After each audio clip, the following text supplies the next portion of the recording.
What is going on, guys? It is a little bit chilly today in Texas. Started off at 38 degrees this morning. It's warmed up. Texas sun feels great. But I thought it was about time that I brought y'all how to do an oil change on your Explorer video. I've done quite a few of them. I do them every 3,000 miles on the Explorer. A little excessive. A lot of people say you can go 5,000. Some people say you can go 10,000.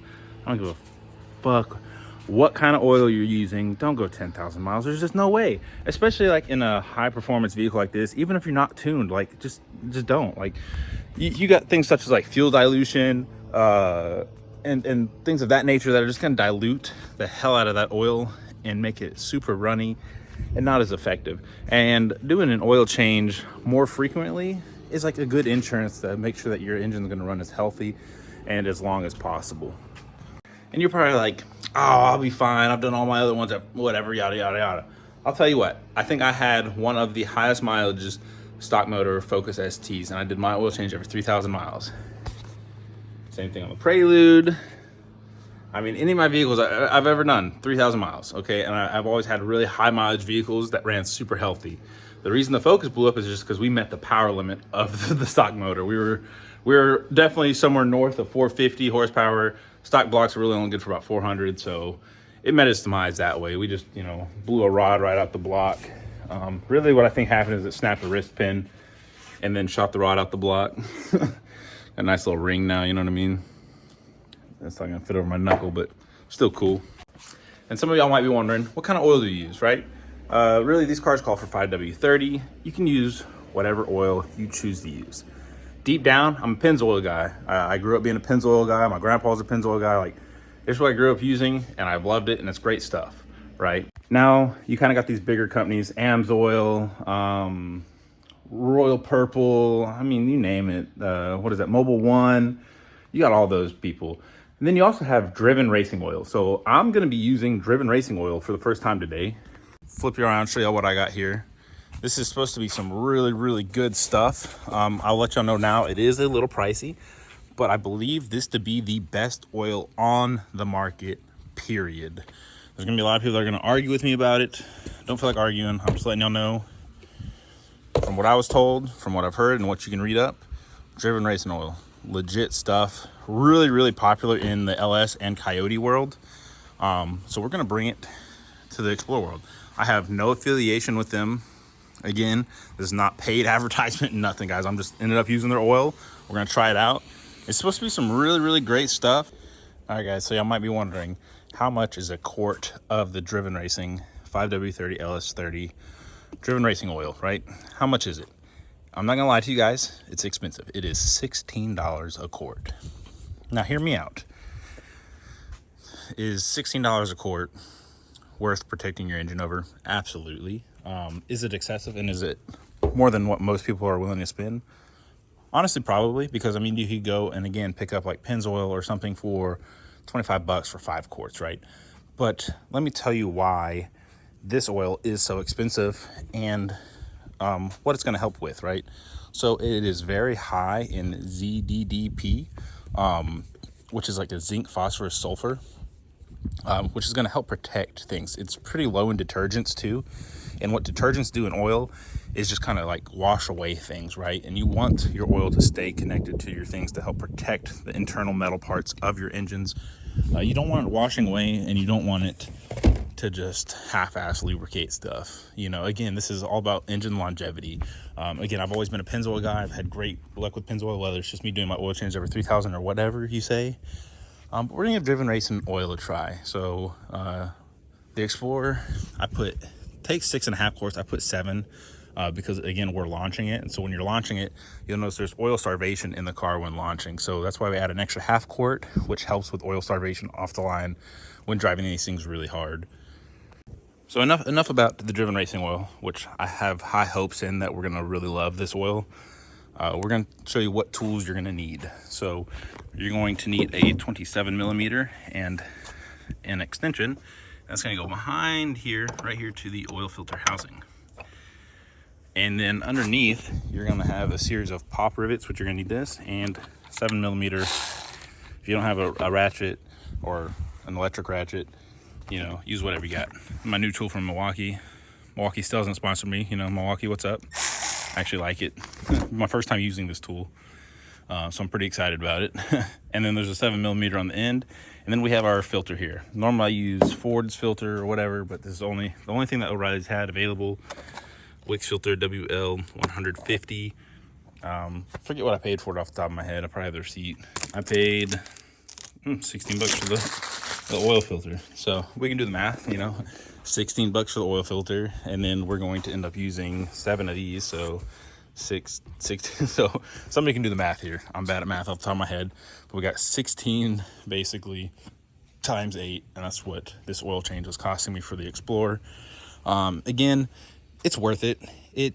It might seem expensive, right? But if you're doing them every 3,000 miles, depending on how much you drive, right? So I drive about 12 to 15,000 miles a year, which is roughly every 2 to 3 months I'm doing an oil change. So $100 on oil change isn't much, guys. And again, like, I don't care where you're going. I feel like that's pretty generic for what you're going to be paying if you go to a shop. I don't know. I don't go to a shop, so I couldn't really tell y'all. But I mean, even if you do it yourself, you're still spending 40, 50 bucks. So spend a little extra, get a better oil, better supplies, you know, and just do it yourself. You know, it's done right. You know, it's done properly, and you know, it's filled up with some good stuff and not some generic BS from like Take 5 or wherever people are going to get their oil changes done. Okay, so again, let me get over here. I'm getting all distracted. I got the car jacked up. We're not gonna go under there yet. Let me get my ratchet. And I have it jacked up from the passenger side, and I'll show you exactly why I have it jacked up from the passenger side instead of the driver's side. All right, guys. Got my trusty little tripod here to hold y'all up, so I'm not like having to find an angle for y'all to like sit up in the engine bay and be like, oh, hang on, I'm doing this one hand. So bought this fancy little tripod, helped me out here. And now I kind of feel like Ricky Bobby from Talladega Nights, and I'm not really sure what to do with my hands here. I'm not sure what to do with my hands. It'd be good just to hold them down by your side. Yeah, great. Well, we're real happy with what was going on. Anyway, so we're gonna go ahead and get this oil filter housing on once I'm done being stupid. There it goes.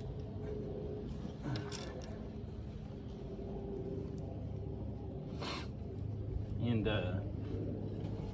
it's pretty easy to get these out. Not crazy. Again, 27. We got our 1/2" extension here with our 1/2" wrench on it and a 27mm. Alright, pull it out. Our filter did not come with that, so we're gonna reach in there and grab it. We'll just slide that back on there. The one thing I forgot is a rag to help clean this up. So you'll notice you have 2 O-rings, and then you'll also have another little O-ring right at the top there. We're gonna go ahead and change all the O-rings in the filter, but we're not gonna put this back on yet, because if you do, it's gonna restrict the flow coming out from the oil pan. So we're gonna leave it open, that way it flows nice and gets all the oil out of the engine. I did run this engine earlier, only for about 5-10 minutes, ran right up the street and back, got my kids some donuts. So it's warm, but it's not like hot, you know, so it's just enough to kind of get things moving around, get it warmed up and whatnot. All right, guys, so got my little pick tool here, and you're just going to get each O-ring off like so. Just get up underneath them, pull straight up, and they come out. This one can be a little bit of a pain in the ass because it's so small and stiff. And then just careful not to accidentally prick yourself with your pick tool. Oop, I shot that one across, but came off from there. So now we're gonna come over here. We have our new oil filter here. We're going to slide down on until you hear it click in. Now you know it's in there, right? And you got your new O-rings here in this little package. So flip it open. And we're going to start by replacing this one right up top. Now I'm gonna do is I'm gonna put it just like this, and then I'm gonna grab it with my pick tool and try to hold it with my finger and stretch it to the other side, just to get it to bite. And then you're gonna try to work it around like so until you get it on. It's on there, ain't going nowhere. And then now you got your other 2, slide on do one at a time. And again, we're not gonna put this back in yet because we don't want to restrict the flow of the oil coming out the bottom. And now's the fun part where we go down bottom, where I might struggle to hold y'all up a little bit because my tripod doesn't go that short to get underneath my vehicle. So we're just gonna leave that propped up right here. Got our handy dandy rag.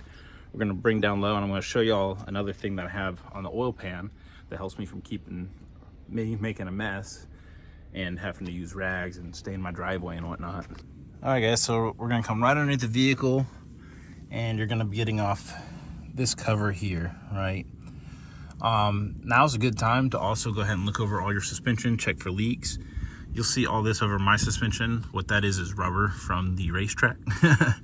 Because, you know, some people use radials and leave it behind. So when we come with street tires, we just pick it up and sling it all over our cars and shit. So you're gonna check your axle boots, make sure you're not leaking from your axle boots. Make sure you're all good. You'll see a big grease pile. Sometimes it'll go up in the wheels. I don't see nothing, everything looks great. I was recently under here anyway when we were doing the transmission flush. But we had a track day since, so you know, we're just gonna give everything a good look over. So besides being dirty, I don't notice any leaks. I don't see any leaks from my shock. We'll check the other side. But here's the little panel you're gonna get off. You're gonna have all these like little push tabs and clips, and then you're gonna have a series of 7mm. Go ahead and get all these out. Again, this is just, you know, little puppy being aggressive, man. I might get attacked right here on YouTube. All right, that dog didn't want the smoke. He went inside. And we're just going to, again, kind of just pop it out like that. And then you should be able to like grab it and kind of wiggle it out. You might need to pop it out just a little bit more. There it goes. And that's free, you know, it'll come out the center like that. Same with these little circle tabs. You just pull up that center and those pop out just like so. All right, so my fault, guys. You actually got 5 7mm and 5 tabs, but go ahead and pull this down. You can see those 2 square tabs kind of stayed in that little thing. And that exposes your oil pan. And you'll notice that I have the UPR plug on here. I actually really like this UPR plug. Again, not sponsored or affiliated, just from using it and whatnot. I know it's some good stuff. It's really helped me not make a mess under here. And slide our oil pan underneath here. And we're going to pop this little rubber piece that comes on it off. And then we're just going to slowly twist it open until you start seeing oil flow. There we go. Got all the oil coming out. And you'll notice that I jacked it up from the passenger side because our drain plug is on the driver's side and it's sloped down. So this helps really slope the oil pan, in my opinion, or the engine, to get all the oil out and it not just sitting in the pan. Now our pan's pretty flat and has this divot, so whether that helps or not, I don't know, but that's just the way I do it. Makes it easier. So we'll sit here and let all this oil drain out, and I'll come back to y'all once it's completely done. All right, guys, so you can see it is just dripping. Basically stopped, so I'm going to go ahead and close that by spinning it all the way this way. Remember, that is open all the way flush there. Open will be the other way, or closed. And I'll put my little rubber cap back in, and then I will put all my clips and this whole cover back on. And then we'll go up top and put the filter in and put the new oil in, and then do the relearn procedure to reset the oil light. All right, guys, we are back up top. Got my filter. I'm gonna put our filter back in. Just look down in here. Drop it in. Go ahead and twist that on.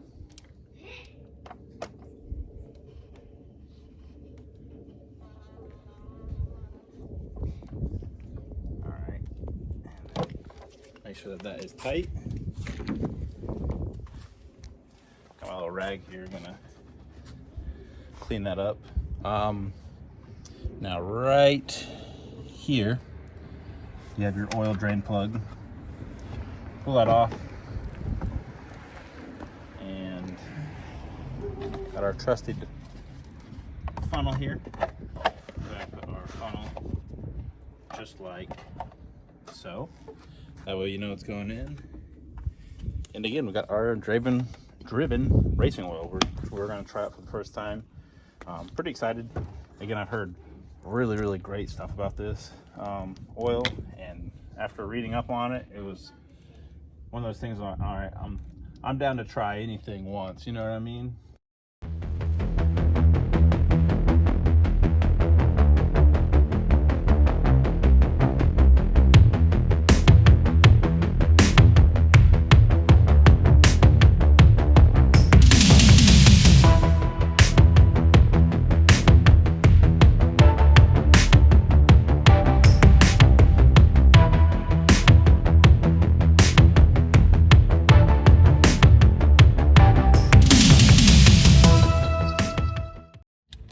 Expensive oil, right? You want to make sure you get every last drop.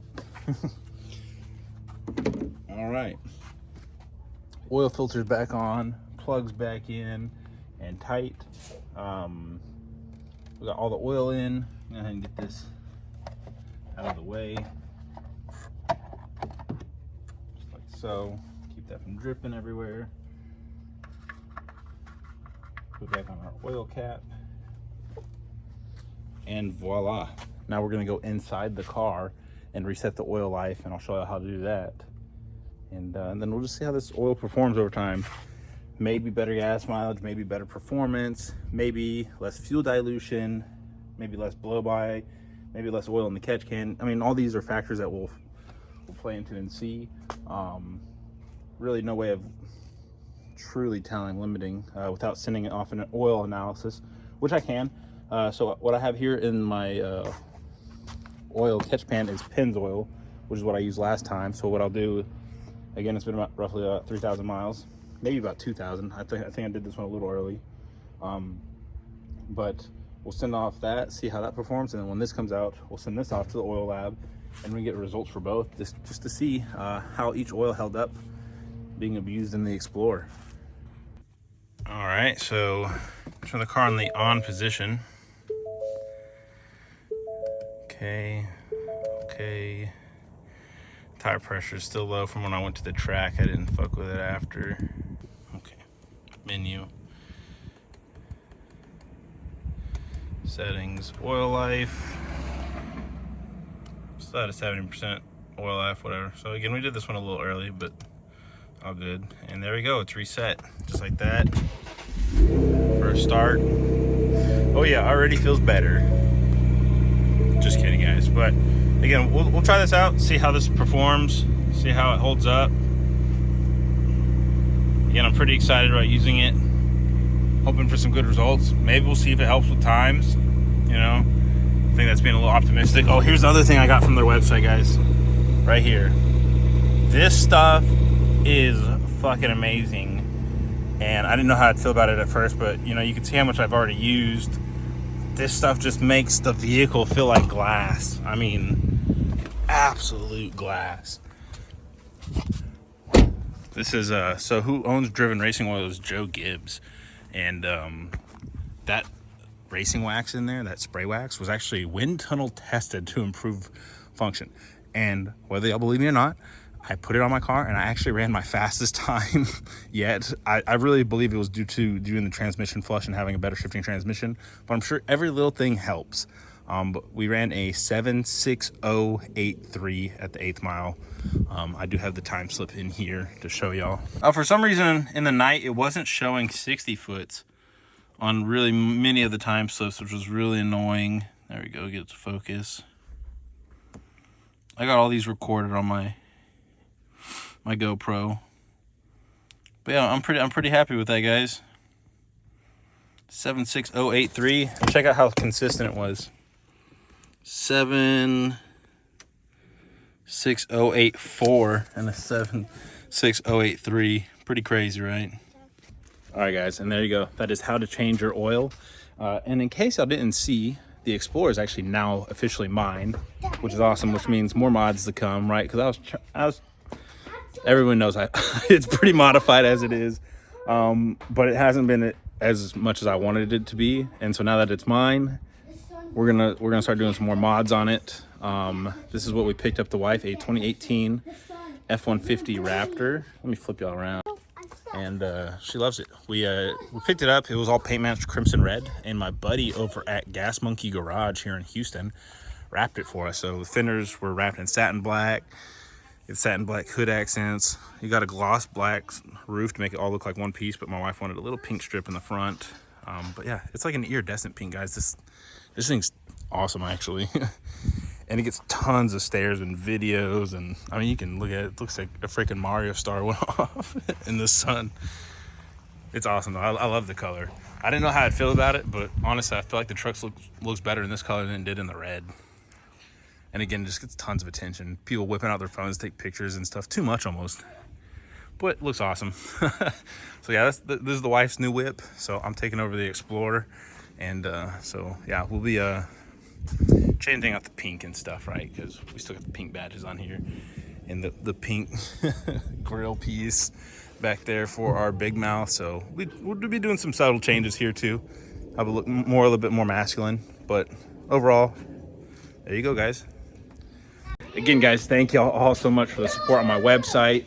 Thank you all so much for the support on my YouTube channel, my TikTok, my Facebook, all that, guys. I truly appreciate it from the bottom of my heart, and look forward to making lots more content for y'all that's just helpful overall experiences here. So appreciate you guys, love y'all, and until the next one.